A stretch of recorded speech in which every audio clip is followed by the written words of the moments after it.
Welcome to the Come Up Starter Kit, guys. My name is Shankar, and I have a very special guest with me today.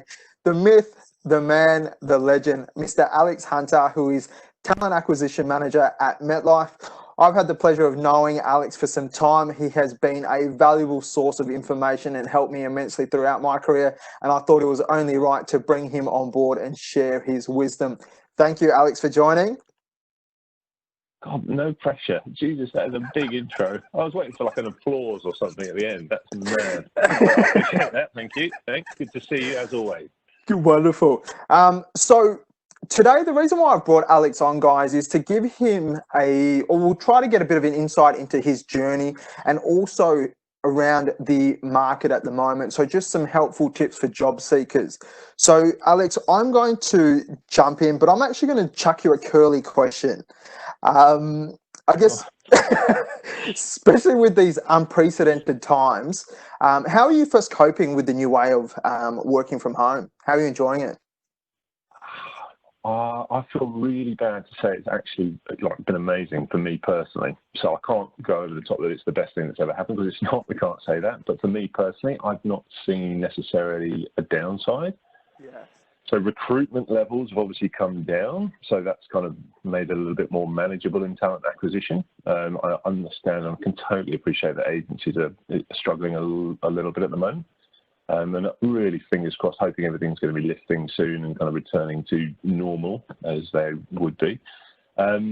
I mean, where I work at the moment, the support we've had is phenomenal. So MetLife have been absolutely incredible with not just from an IT perspective, but from a mental health perspective, from a check-in perspective. I think like everybody, the first couple of weeks were, this feels a bit uncomfortable, a bit strange. You know, I've always worked from home at least one day a week, so it wasn't alien for me. You might not know, Shankar, but I'm an extrovert. I did get a little bit scared, thinking, oh, blimey, I'm not going to have anybody around, you know, kind of in terms of team or anything like that. But obviously, I live with my girlfriend, so that helped. And really, you kind of get into a different rhythm. Yeah. I've quoted Charles Darwin saying it's not the most intelligent of the species, or not the strongest of the species that survive, but it's the species that can adapt, you know, quickest and best. And I've seen that happen. You know, when we went through that crazy time of people just bulk buying loo rolls and flour and rice, the mentality is not, oh my God, I've got to go and get loo rolls, rice and flour. It's go to the supermarkets, see what they have got, and then learn to cook something with that. And as soon as you get your head around that, everything changes. You know, I can't say I don't miss people on the roads. You know, when you're walking in town and street, it's really empty. Golf courses were down to 2 balls as opposed to 4 balls, so you're not waiting for 3 partners to hit them in the bushes whilst you're smashing them down the middle. You know, it's positive. And also, I'm probably somebody a little bit more kind of glasses half full, so you know, always be positive. That said, you know, there has been times when you think, what is going on with the world? And that's the time to switch off, you know, the media, stop reading things, but actually talk to friends and family around the world and find out what it's really, really like. And you know, reality, it is tough, and it has been a hell of a lot tougher for some countries. But Australia, I mean, we're the luckiest country in the world, honestly. I look at that. It's amazing to go for a walk and you're by the beach in 5 minutes. I basically can't complain. It's good. Long answer, short, it's good. Very good. What would be your one tip to staying sane? Well, you asking me how to stay sane? That's probably not a good idea. One tip to stay sane, I genuinely would switch off. You know, I think when the whole business started working from home, there were a lot of people in there that had never worked from home before. So they didn't know how to kind of behave, I think is probably the biggest observation. So the one thing to kind of stay sane is realize that it's okay to not be switched on the whole time. You know, you don't have to be sat in front of your computer to be working. You know, every time when you're at work, you talk to 10, 20, 30 people a day. Well, I do anyway. And that's not all work focused. So it's okay to step away from your computer, go for a walk, go for a run. You know, I don't mind admitting, and it depends on who watches this, I have had a snooze the odd afternoon. I say the odd afternoon, not 20 afternoons in a row, but occasionally you read a book and you take a bit of time out. So yeah, that's the one thing, is just take some time for yourself and switch off if you can. Very good, very good. All right, so maybe let's start off with your journey and your career journey. What was your very first job? I mean, the first job, it depends on kind of what you call. Well, how do you define first job? Like you actually get paid for? Yeah, get paid for. Oh, that's weird. The first job I really got paid for was I was about 13, and I'd go around and knocked on people's doors and cut their lawns where I lived in Berkshire, in Reading. So I had, and I didn't even have a lawnmower.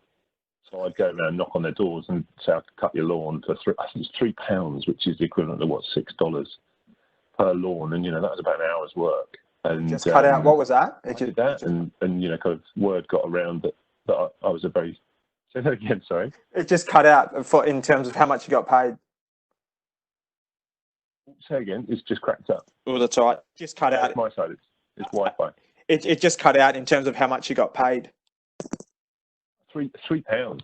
So $6 a lawn, and obviously word got around that I was a cheap hire, and at the end of it, I was doing about 10 lawns a month, and it would be recurring throughout the summer. And then uni, I worked through uni, so I had a job in a bar, and then this is the weird one. I was actually a ghost on a ghost tour in St Andrews. This is absolutely true. So there was an advert in the local paper looking for a jumper oot, Scottish, and it meant I had to dress up 4 different characters throughout a ghost tour at night round St Andrews, and I did that every Friday night, and that paid £20 an hour, which is actually a pretty good rate even now. But it was only 1 hour a week, so I couldn't retire on it.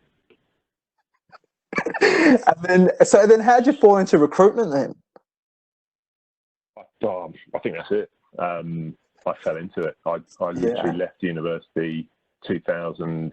I did a degree in theology, and I wasn't going to join the church. So my idea was I just walk straight into the BBC and get a job, and apparently it doesn't work like that. So they told me to send my CV in. I didn't get a job, and I was struggling for money, living in London, and a friend of mine was returning back to uni, and he'd been doing headhunting or executive search, and he said, "Look, would you like to take over the job that I'm doing, which was research for headhunters?"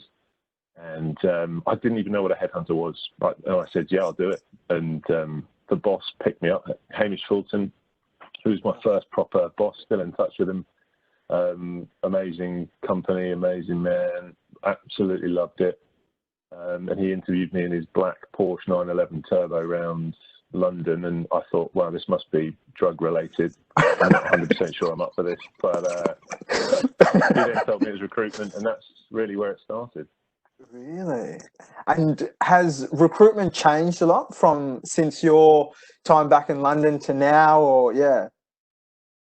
Yeah, massively. I think the interesting thing, yes, it has in kind of some instances, but in others, no, it hasn't. So I was talking to somebody about this the other day. So back in the day when we were researching, Google was brand new. Emails weren't really properly used. So if we had a job on, we were retained to find these people, and I had to find them. And I had a telephone and a newspaper and maybe some books that I got from the library, and I had to just pick up the phone and ask who did these jobs. And these companies were pretty wise as to headhunters trying to poach people.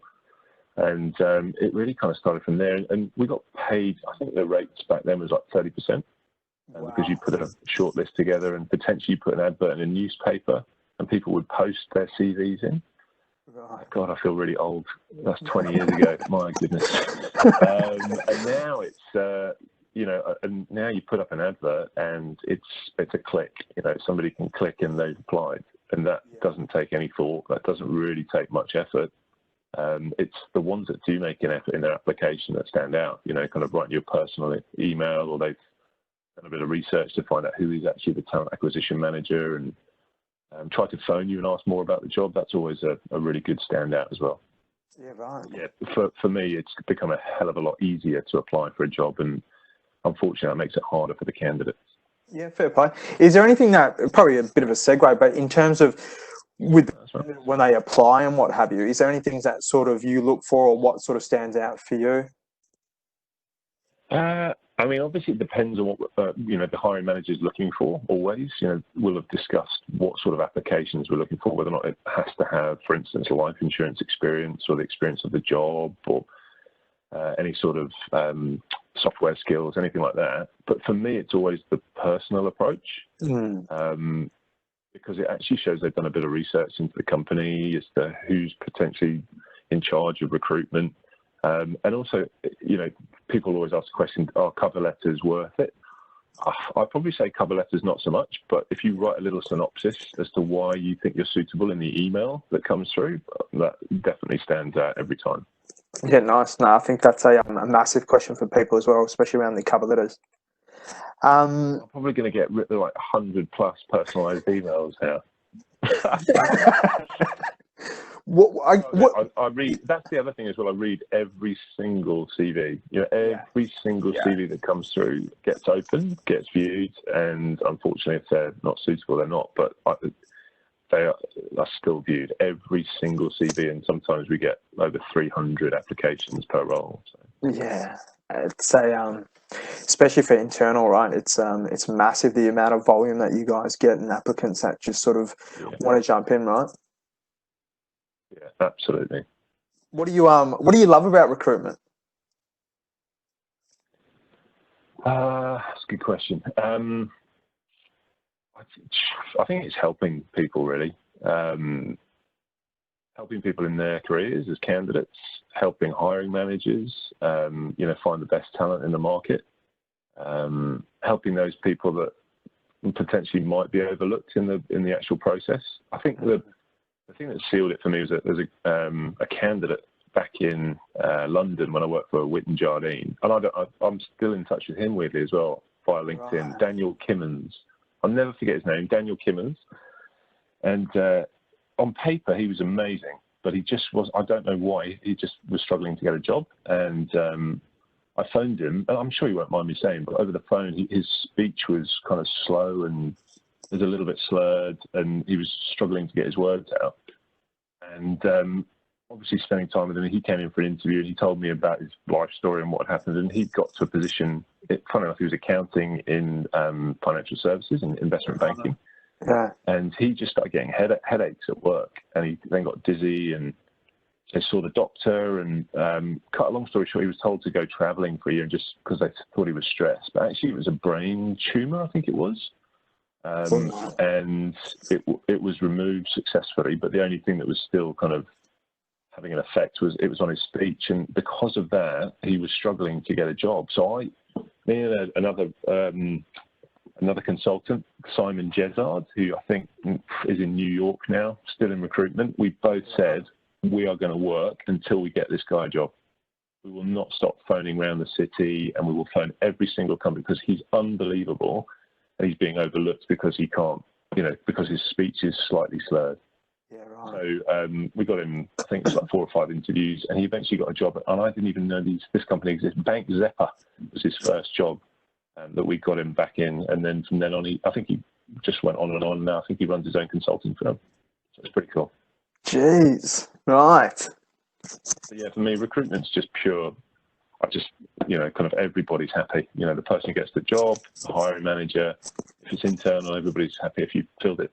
Directly, and if you've used an agency, the agency's happy that they've made a placement through you and worked successfully with you as a partner. So it's another win-win-win, really.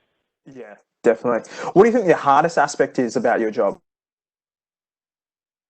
I think, now it's great because the volumes are normal. But I think I remember telling you when we were in agency, how is it okay for an internal recruiter to be working anywhere between 25 and 40 plus roles, but if you're an agency, it's anywhere between 5 and 10 potentially. How is that? And when you're internal, you've got HR projects, you've got a number of different meetings. All the roles have to be filled as well. So you can't just be like, I'm not going to focus on that job for a bit. Every single role has to be filled, and if it's not, hiring managers want to know why. CEOs want to know why. You can't switch off. So it's purely volume and just trying to keep a level head and, kind of resource as efficiently as you can. But the workload and the volume are just so high. Yeah, okay. Yeah. All right, so let's jump. So what made you want to get into sort of the management side of it all? As in managing people. Yeah. So funny. I've never wanted to get into management. Right. Never had an urge. I've never wanted. So it goes back to school, I guess. I never wanted to captain a team, but I'd always be asked. I don't know. And the opportunity came up. I was working for Darwin Rhodes in London, and they said an opportunity's come up to set up their brand in Dubai. I said no to that because I just didn't get on with Dubai. I didn't think that was kind of what I wanted from a lifestyle perspective. And then they said, well, there's an opportunity in Australia. And I'd never even been, but it was running a team of, blimey, there's only 3 of them. Oh, actually, no, there's 2 in Melbourne as well, so it's like 5 in total. Right. And it was a management job, leadership role, and I had no idea. I've never wanted to do it. And I think I can't remember who gave me the advice, but the advice was just be yourself, change who you are fundamentally as a person, because the reason you've been given the opportunity is somebody's seen potential in you as a leader. So I just kind of I arrived the Monday morning in Australia, and there were 3 guys in Sydney who kind of lost their way a little bit from a sales perspective or a business development perspective, and just went from there and grew that part of the business, which was amazing. And still to this day, anybody who asks, tips on leadership or management, just be yourself. And the day that you're not, and the day that you're bringing a different version of yourself to work, is something's broken. And, you're definitely not going to perform to your best, and you're also affecting everybody under you as well. Yeah, right. So with what's happening in the market, what are 3 tips candidates can do to sort of stand out? Okay, so 3 tips. One, I would definitely say networking. It's the number one way that people get a job. Job applications, through Seek or LinkedIn or any job boards are actually I think it's 10% of all jobs are filled that way. Depends on, same with recruitment, it's about 9% agency-wise. So if you go through a recruitment agency, about 9% of jobs are filled by recruitment agencies. I think it's 41 or 40% of roles are filled from people or networking. So referrals, and honestly, at MetLife, you can pretty much draw a direct correlation to the national averages. Referrals are our number one source of candidates and talent, and it goes, kind of down the way. So number one is networking. Reach out to, if you write a list of where you want to work, you think, who do I know who works there? Who do I know who knows somebody who works there? And this is why LinkedIn was so brilliantly successful, because it was all about networking, and it was purely based on job seekers and who knows who, and that's the best way to start. So number one is definitely networking. Number 2, I guess showing a little bit of understanding as to what's going on in the market, and try and changing your experience, your skills, rather than pushing for a role that just doesn't exist. The hardest thing at the moment is talent acquisition roles, for one. A lot of teams are probably not as busy, purely because of roles being put on hold or hiring pauses. So the need for talent acquisition is probably not as strong as it was, and that obviously has a knock-on effect with recruiters. So there's a lot of transferable skills in recruitment, from a communication perspective, agency, sales perspective. I see a lot of people go from recruiting into other sales avenues. So always look at, what other things could you do, or are you purely just focused on getting into an agency or getting into a talent acquisition role? So potentially tailor your approach as to what you want to do. So I'd say that's probably tip 2. Tip 3, God, I don't even know. Do I have to have 3 tips? No, those 2 are really good. Well, the only thing, it kind of goes to a bit of understanding the actual recruitment process. We forget as recruiters what a candidate goes through, and you should never forget that.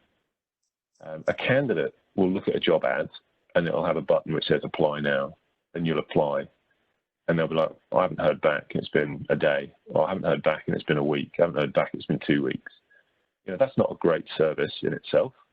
But on the flip side, you could be one of 300 plus applications, And you've got to separate yourself from those applications. You know, what makes you stand out? What makes you special? What makes you kind of right for that role? And really a click of a button and a CV that you might have sent out to kind of 20, 30, 40 companies is not going to separate you. So you've got to make it personal, and you've got to really try and make your application stand out from up to kind of 150 to 300 applications, which is hard. But really, it's got to be a bit more of an effort in that job application process, if that's how you're going to apply. Yeah, no, I think that's really good advice. What about in terms of when candidates are interviewing? How much relevance would you put on, or how much of a percentage would you put on in terms of cultural fit? Wow, that's a big question. I'll tell you why. So cultural fit for me is a cop-out. Right. Nobody should ever hear they were unsuccessful for the job because they were a bad cultural fit. That's something's broken in the internal process. There's nobody who can get feedback that they're not culturally right for a business. There's got to be a deeper reason for that, whether or not it be a communication issue, whether or not it be they were poor in their answers, whether or not they actually weren't skilled for the job, whether or not they were rude to the receptionist on the way into the interview. Yeah. There's a lot of other reasons. And the issue being is sometimes internal recruiters don't give the detailed feedback, which I think is, if somebody's come in and spent the time to interview, as a talent acquisition specialist, you've got to spend time giving accurate feedback. And for me, somebody saying, I'm really sorry, you weren't a cultural fit is not a good answer. It's got to be something more specific.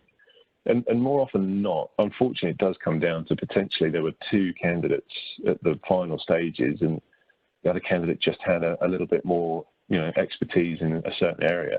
If that was the case, it is disappointing. It's heartbreaking. You've put all this effort in and you're a no. The best thing to do is leave with your head held high, because, if that role comes up again, that talent acquisition manager or specialist will pick up the phone and say, look, we've got another role. You were amazing. We're not going to go through a process again. Are you interested in the role? Yeah. So if you get that far and you don't get the job, don't, worry. It'll never be a cultural fit feedback. It'll be a specific reason. You can work on that in the meantime. Yeah, good advice. This is more from sort of the soft side, not so much the technical side, but through your experience, are there certain sort of characteristics that you look for when hiring someone? Yeah, great question, and absolutely. So I'm not a technical specialist in claims or underwriting or distribution. I've been in kind of insurance recruitment for the last 11 years in Australia. I can't really interview based on those technical skills because I've never done that job. What I can do is interview and go through a recruitment process looking for a decent human being. And that's not just an interview. That's every single step of the recruitment process. That's the moment an email comes in to you. How's that structured? What's the CV like? Are there any mistakes on it? You want to phone that candidate. How do they answer the phone? Are they rude? Are they open? Are they polite? Are they sensible? Do they remember that they've even applied for the job? Do they ask to be called back? If they ask to be called back, are they there on time? Do they call you back if they say they will? When they come in for interview, are they polite to the receptionist? Do they stand up when you come into the room, or are they already stood up? Do they smile? Is it a firm handshake? Is it soft handshake? Some good and bad. Do they smile? Do they make you feel comfortable straight away? Then you've got the interview itself. Then you've got feedback. How do they handle the feedback? How open are they to a second interview? All the way through, so right up to the end, that is the full process. So anybody who bases a decision on hiring somebody purely based on an interview is missing out on probably about 90% of the potential signs that can add up to a hire. Yeah, very good. Is there any pet peeves that you sort of have when a candidate comes into an interview and may sort of do something that's, that they shouldn't be doing, I guess? That's a good question. I think probably two things. One I've already mentioned, which is how and not just the receptionist, but how are they with everybody they meet along the way? And trust me, it gets back to me if they're not polite or they're not friendly, or we understand like people are nervous, but there's no need to be rude or blunt or offhand with anybody, and that could include people in the lift. If there's 10 plus, definitely don't do's in interview. You know, make sure your mobile phone's switched off. Don't go in chewing. You know, all of these things. It's not. I'm not that bothered about that. It's more along the lines of what do they do if something bad happens? So if they've forgotten to turn the mobile phone off, what do they do? Are they really embarrassed? Do they answer the phone, which I've not actually seen in a long time? That would be a pretty bad sign for a start. But how do they deal with it? Do they apologise and say, I'm really sorry? And then are they okay just putting it aside and just cracking on with the interview? And that, to me, means more than somebody who's, you know, turned it off and it's all fine. You know, it's how they handle a situation. I had a VC with a video conference interview last Thursday. Yeah. And she's got a six-month-old, and we held the interview with the baby in arms, and it was the way she handled that situation.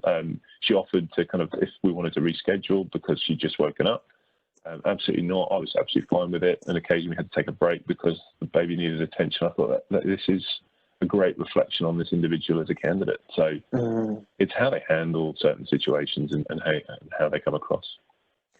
It's a new world, right? Everyone's changing, especially with VCs coming about, and you know, yeah. This is the thing. I thought, you know, I genuinely thought I'd miss out on all these signs. You know, are they going to be polite to receptionists? You know, when the mobile phone goes off? But really, you pick up on other things. You know, are they able to log into the WebEx or the Zoom meeting? Can they do that successfully themselves? Have they prepared?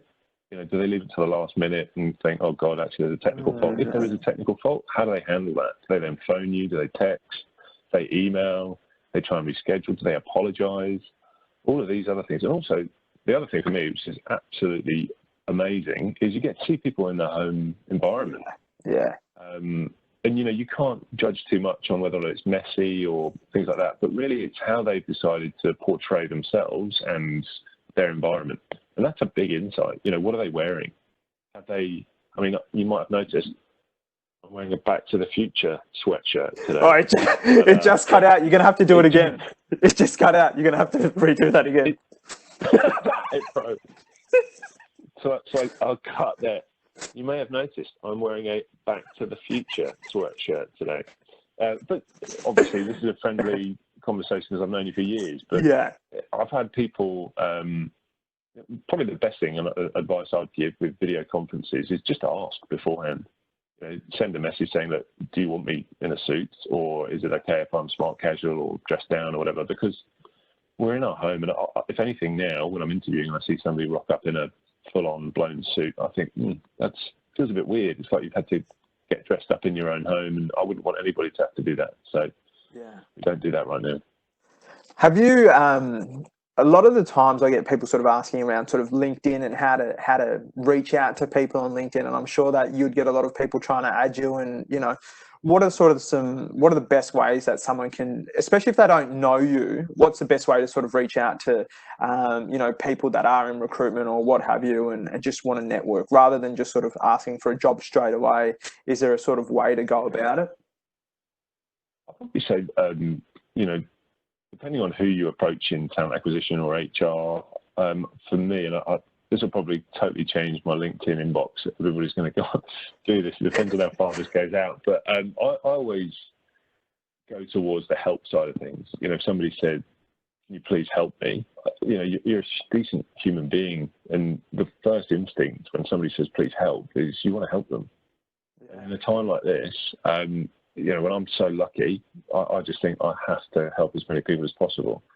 And if it's a recruiter, we don't have jobs on, and I've got certain measures that I've got to hit. But, you know, I'll try and help them, give them some advice that might not necessarily be with us. It might be, you know, where I have heard that's recruiting because I'm interviewing candidates. But the whole help piece is you know, number one, I don't need selling to. You know, that is one thing that just I don't need. I know the agencies, the good agencies in Australia. I know what LinkedIn and Seek do and job boards do. I just don't need to be sold to. But if anybody said, look, I need help, need your advice, that's always a really, really good in for me anyway. Yeah, nice. And what is your thoughts on the way that, or where recruitment's heading? Say it again, bud. That's right. What are your thoughts in terms of where recruitment is heading? Do you know what? Honestly, recruitment is one of those sectors which has just been open for disruption for years, and it still hasn't properly come. The actual process which we talked about, the kind of ease to apply and the ease to gather candidates hasn't reflected necessarily in the fees. Yeah.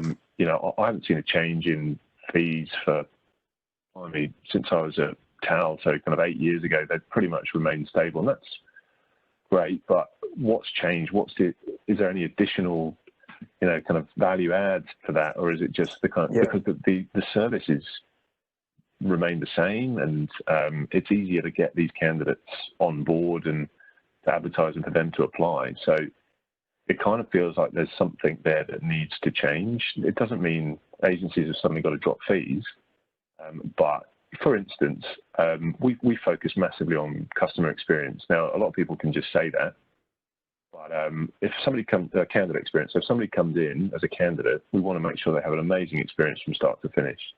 Now, do agencies focus on that as much as talent acquisition? I don't know. I know a couple of really good agencies, and I'll give them a shout out, Ed Mills at Sustainability. They actually measure the candidate experience, and they've got I can't remember the platform he uses. He actually forwarded it to me the other day. It actually measures them as a benchmark across the Australian market, and they get a score, and he actually kind of then manages and leads his team in focusing more on the candidate experience side of things than they do the sales side of things, because everything else will follow. So really, candidate still remains key in the way that you treat these people, because media and social media and the way you can comment and write negative reviews is so much easier as well. So you've got to give these people the best experience possible, and that means doing what you say you're going to do. So if you're going to say you're going to phone somebody back, you phone them back. And if you say you can't get them a job, you've got to tell them, be honest, and tell them why. It's definitely got to focus more on the candidate experience side of things. I like Ed's kind of approach of actually measuring it. There's a kind of a number that you can actually measure. Yeah, very good. Okay. And lastly, I guess, what is in store for Mr. Alex Hunter? What does the world hold for Mr. Alex Hunter? Right. Well, I'd like to think that we're going back to the office, kind of in the next month or so. I can't put an exact date on it. We've kind of discussed it as a team, as a business. I've heard a lot of agencies, different approaches, competitors' approaches. I'd like to think we're going back to work. I love working in HR. I love working in talent acquisition. It's the most amazing job. It's so satisfying. You get positivity every single day. The one thing I probably would like and this is why MetLife's such an awesome company, is the global approach and being able to tap into different regions in the world, and their approach to talent acquisition is slightly different, or kind of the job boards that they're using and kind of trends, because I haven't recruited in any other country other than, kind of the odd job overseas that I've recruited for. I haven't really kind of lived and worked overseas for 11 years. So I've really got an Australian view of the market, a little bit of Hong Kong and Asia, but really it's been predominantly focused in Australia. So it's nice to kind of tap in. And for me, I'd like to get a little bit more regional, global perspective and coverage potentially. Right. But yeah, recruitment all day long. And I think you and I have kind of talked about a little product that I've kind of got in the back of my mind, which I've done nothing about. But you never know. If I get a bit more time during COVID, I might actually kind of do something about it. I think you might have to, especially now's the time, right, to get that. Oh, you've cracked up again. Say it again. I think now's the time to sort of get that product that you're thinking of, get that into works. Yeah, I know. Yeah, only because you want to be the top salesman for me down the mountain. Whatever it takes, eh? You've signed the contracts already, haven't you? Is there anything else that you'd like to add, Alex? Oh, mate, I mean, I think these are brilliant. I love that your approach to what's happened to you. You've spoken positively about where you worked before, but you've actually done something different. And I love this. I think, kind of reaching out to people, wanting to find out, what's going on in the market. Some different people. The previous one was a CEO. I think it's an awesome approach. It's tough out there. It will return, absolutely, and I think it will return probably quicker than a lot of people realise. Yeah. And when it does, it'll be gangbusters. You know, this weekend we opened, I think, 10 people were allowed in restaurants and bars, and I know people who are phoning up to kind of go out for beers and a meal, and as soon as it's lifted, you know, people are desperate to get back out there. So, and, you know, support the Australian economy, but the global economy, and really just look out for people. And I really hope, genuinely, that people haven't forgotten and won't forget about this time in a hurry. You know, the importance of spending time with yourself, you know, kind of looking after other people, changing your approach to life. You know, do you really need everything that you think you need? You know, do you really need, you know, 50 loo rolls, or do you actually just need the standard and it'll all return to normal? You can make do with, you know, other. I'm not going to go into detail as to what else you can use other than loo rolls, but potentially paper towels. You know what I mean? It's just kind of a different approach, and not forgetting that in a hurry. And I don't think many people will. Yeah. Thank you, Alex. Thank you so much for your time. You've been a pleasure. Mate, legend. It's always good to see you, and it's always good to catch up and chat. So good luck with these, and I hope I haven't messed up too much. I hope you're really good at editing, basically. Mate, you're perfect. Thank you. Right. No worries. Good to see you. Do I sign off now, or do we just kind of leave it running? Can you imagine if we hadn't recorded it? We're like, oh my God.